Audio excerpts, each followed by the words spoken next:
एक बार की बात है, एक अद्भुत राज्य था जिसका नाम था सूर्यपुर। यहाँ की रानी अंजलि अपनी बुद्धिमत्ता और साहस के लिए जानी जाती थी। हमें अपने राज्य की रक्षा के लिए हर संभव कदम उठाने होंगे। दुश्मन हमारे दरवाजे पर हैं, रानी अंजलि ने दृढ़ता से कहा। उनके मंत्री चिंतित होकर एक दूसरे की ओर देखने लगे। लेकिन रानी, हमारे पास पर्याप्त सैनिक नहीं है, एक मंत्री ने कहा। हमारे पास साहस और बुद्धि है, हमें एक योजना बनानी होगी, रानी ने आत्मविश्वास से उत्तर दिया।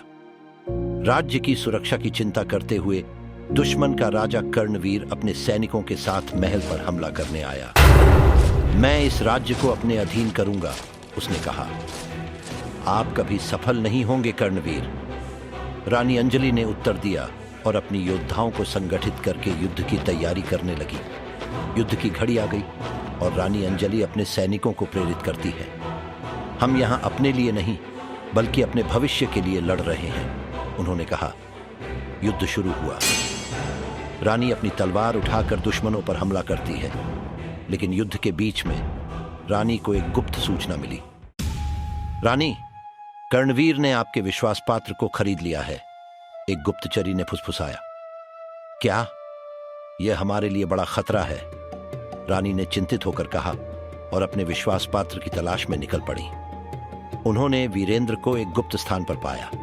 वीरेंद्र, तुमने ऐसा क्यों किया? रानी ने क्रोधित होकर पूछा। रानी, मैं मजबूर था, कर्णवीर ने मेरी बहन को बंधक बना लिया है, वीरेंद्र ने शर्मिंदा होकर कहा।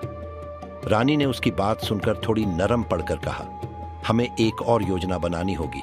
वीरेंद्र, तुम्हारी बहन को बचाने का जिम्मा हम लेंगे। सभी योद्धा सहमति में सिर हिलाते हैं।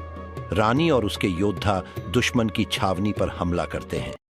हमारी रानी के लिए हम अपने साहस का प्रदर्शन करेंगे, रानी अंजलि ने उत्साह से कहा। युद्ध हुआ और रानी वीरेंद्र की बहन को खोज निकालती है। फिर कर्णवीर और रानी अंजलि का आमना सामना होता है। तुम्हारी हिम्मत देखो, लेकिन तुम मुझे हरा नहीं सकती, कर्णवीर ने कहा। मैं अपनी ताकत और अपने लोगों के लिए लड़ रही हूं, रानी अंजलि ने उत्तर दिया। और एक भयानक युद्ध में कर्णवीर को हराने में सफल होती है। राज्य में विजय का जश्न मनाया जा रहा है।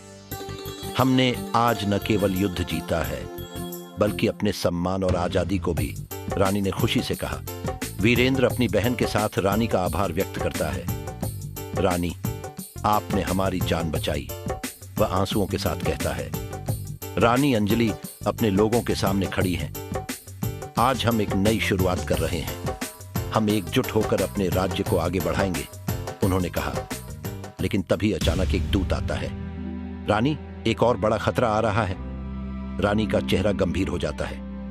हम हर चुनौती का सामना करेंगे, हमारी शूरवीरता कभी कम नहीं होगी।